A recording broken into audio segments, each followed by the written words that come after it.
नमस्कार, मी पूनम जाधव तुमच्या सगळ्यांचं पुन्हा एकदा स्वागत करते आपल्या शिवाईज कुकिंग कॉर्नरमध्ये. आणि हा आहे आपला गुरुवारचा व्लॉग, जो अपलोड करायला लेट झाला आहे, पण तुम्ही शेवटपर्यंत नक्की बघा. मी इथं गुरुवारी जे काही जेवण बनवलं होतं ते सगळं तुमच्यासोबत शेअर केलं आहे. मम्मी माझी शेतात गेलेली आणि तिचाही उपवास होता. मी विचार केला की चला तिला आराम देऊया एक दिवस, कारण आपण एवढे दिवस आरामात तिच्या घरी खाल्लं होतं. तर मी इथं वडीची पानं पहिल्यांदा जी छोटी छोटी होती म्हणून रोल न करता अशा प्रकारे बनवायचं ठरवलेली वडी, तर मी ती कट करून घेतली. त्यामध्ये चवीनुसार मीठ टाकलं आणि लिंबू पिळला आणि छान मिक्स करून घेतलं. त्यानंतर मी त्याच्यामध्ये बेसनचं पीठ घेतलं आणि मम्मीनं इथं ठेचा करून ठेवलेला, म्हणून मी मिरची किंवा लाल तिखटचा यूज न करता ठेचाचा यूज केला. नंतर मी त्याच्यामध्ये थोडंसं धने पावडर, चाट मसाला आणि हळद टाकली आणि मग मी पाणी टाकून ह्या सगळ्याला मिक्स करून घेतलं. तर मला इथं असं वाटलं की पानं जास्त, पीठ अगदीच कमी झाले, पातळ झाले, म्हणून मी थोडंसं पीठ घेतलं आणि मग मी थोडंसं मीठसुद्धा ॲड केलं, कारण पीठ एक्स्ट्रा घेतलं होतं. मग ते अळणी नको लागायला म्हणून. आणि छान हे बॅटर रेडी केलं. इथं मी शिवाईला बोलत होते, ये आतमध्ये, तुला खाऊ हवं आहे का असं सांगत होते. ती हाक मारत होती मला. मग मी हे बॅटर घेतलं आणि त्यानंतर पुन्हा मी 4 पेले घेतले आणि त्या पेलांच्या आतमधून सगळ्या बाजूने आपलं जे ऑइल आहे जे आपण जेवणासाठी वापरतो ते सगळीकडून लावून घेतलं आणि हे बॅटर मी त्या पेलांमध्ये चारी ओतून घेतलं. तर ही जी रेसिपी आहे ती ऑलरेडी माझ्या चॅनलवरती अपलोड आहे, अळूवडीची. तर तुम्ही ती नक्की बघा. कोणाला कधी कधी रोल करून जमत नाही तितकंसं, तर हे झटपट तुम्ही असं बनवू शकता. मग मी ह्या सगळ्या पेल्यांमध्ये हे टाकून घेतलं आणि आता याला आपल्याला करायचं आहे स्टीम. तर मी एक मोठं पातेलं घेतलं, त्याच्यामध्ये पाणी टाकलं, त्याच्यावरती चाळण ठेवली आणि हे पेले त्याच्यावरती ठेवून हे स्टीम करायला ठेवलं. इथंही आपली पूजा होती जी मांडली होती.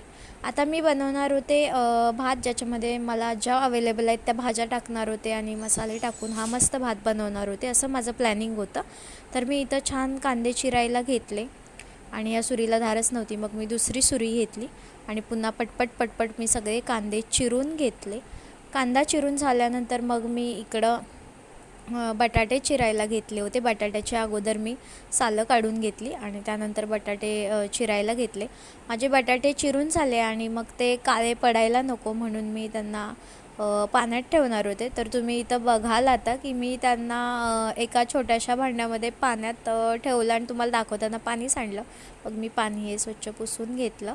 त्यानंतर मग मी इथं आता टोमॅटो चिरायला घेतला.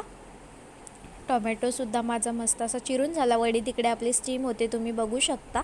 मग मी हिरवी मिरचीसुद्धा चिरून घेतली.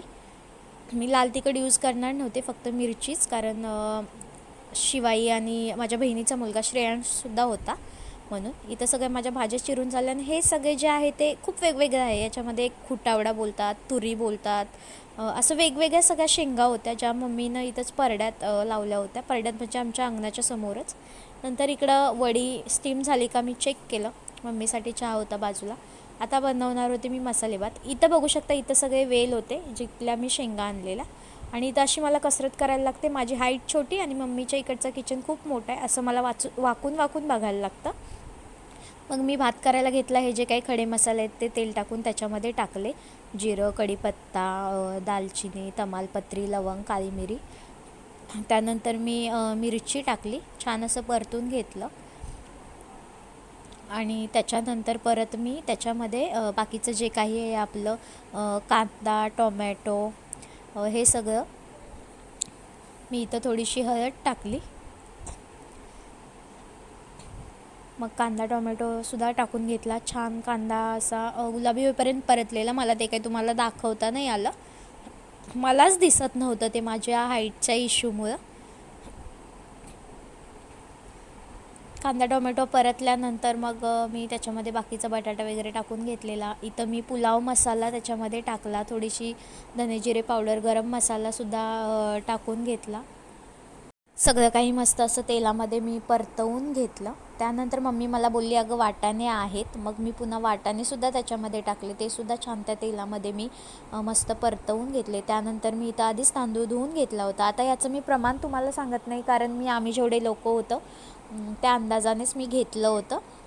मग तांदूळ टाकून मी छान असं परतवून घेतलं. यानंतर मी याच्यामध्ये चवीनुसार मीठ टाकलं. छान सगळीकडून मिक्स करून घेतलं कोथिंबीर बारीक चिरून घेतलेली तीसुद्धा मी याच्यामध्ये ॲड केली आणि नंतर मग मी पाणीसुद्धा अंदाजाने टाकलं. मी पाण्याचा अंदाज असा लावते की मी पाणी टाकते आणि त्याच्यामध्ये असं आपलं एक बोट बुडवून बघते की वरती म्हणजे ते बोट बुडते का असं बघते. बऱ्याच महिलांना माहिती असेल अशीच ट्रिक वापरतात. त्यानंतर मग मी कुकरला मस्त बंद केला आणि 2 शिट्ट्या व्हायचा वेट करायचा होता. 2 शिट्टीमध्ये हा मस्त आपला भात शिजून तयार होणार होता. त्यानंतर मी इथं वड्या उतरून घेतल्या होत्या त्या थंड झालेल्या, तर त्यांना काढायला घेतल्या आणि सुरीने कडा रिकामे करून घेतल्या आणि असं मी बघा पेला असा मारत होते खाली त्या निघतात की नाही बघायला. आणि वड्या निघलेल्या आणि मला माहिती होतं की ह्या राऊंड शेपमध्ये आता चिरल्या नाही जाणार, ह्या सगळ्या तुटणार, म्हणून मी त्याला असा जसा जमेल तसा आकार दिला आणि छान त्या सगळ्या वड्या मी चिरून घेतल्या पटपट पटपट. यानंतर मग मी इथं डाळ बनवायला घेतली. मी तिखट डाळ बनवणार होती, त्यासाठी डाळ आणि टोमॅटो मी कुकरला लावले आणि थोडीशी भांडी पडली होती ती घासून घेतली. इथं मुलं खेळत होती आणि मम्मी इथं चुलीवर चपात्या बनवत होती. पीठ तिनेच मळलं होतं. डाळ शिजलेली, मग मी डाळीला तडका दिला. अगदी नॉर्मल तेल टाकलं, त्याच्यामध्ये आपलं जिरं मोहरी त्यानंतर कढीपत्ता टाकला आणि हळद टाकली आणि एक वेगळी टेस्ट म्हणून मी याच्यामध्ये आमसूल टाकलं. छान लागते, अशी आंबट गोड डाळ लागते. आणि आपलं नॉर्मल जे काही लाल तिखट आहे ते मी टाकलं आणि मस्त ही शिजलेली डाळ त्याच्यात टाकली आणि घट्ट होती. मग त्या कुकरमध्ये मी पाणी टाकून ते पुन्हा डाळीचं पाणी घेतलं आणि डाळ मी दुसऱ्या गॅसवर ठेवली आणि डाळीला उकळी आलेली, त्याच्यामध्ये कोथिंबीर टाकली आणि नंतर मग मी त्याच्यामध्ये मीठ टाकायला विसरलेली तर मीठ टाकलं. आणि एका बाजूला मी इथं बघताय तुम्ही कढई ठेवलेली आहे, तर या कढईमध्ये मी आता तेल टाकणार आहे आणि इथं मी आपल्या वड्या आणि थोडेसे पापड जे काय आहे ते तळायला घेणार होते. तर हे नाचणीचं पापड जे मी पहिलं तळलं आणि नंतर हे मला काढताच येत नव्हतं आणि मला तो झाऱ्या सापडत नव्हता ऐनवेळी. मग मी मोबाईल बाजूला ठेवून झटपट असे हे पापड तळायला घेतले. पापड तळून झाल्यानंतर मी वडी तळायला घेतली आणि वडी छान क्रंची होईपर्यंत तळली. मी थोड्या वड्या तळल्या होत्या, थोड्याशा मी ठेवल्या होत्या तशाच, कारण आमच्या आईला ऑइली खायचं नव्हतं, मग तिच्यासाठी मी स्टीम केलेल्या तशाच ठेवलेल्या आणि आमच्यासाठी तळल्या होत्या. वडीसुद्धा छान तळून झाली, इकडं बघू शकता, मी तुम्हाला दाखवेलच. इथं तळल्यानंतर वडी मस्त बनली होती, क्रंची. तुम्हीसुद्धा नक्की ट्राय करा. व्लॉग कसा वाटला ते सांगा आणि लाईक शेअर सबस्क्राईब करायला विसरू नका. आणि हे आपलं पूर्ण ताट.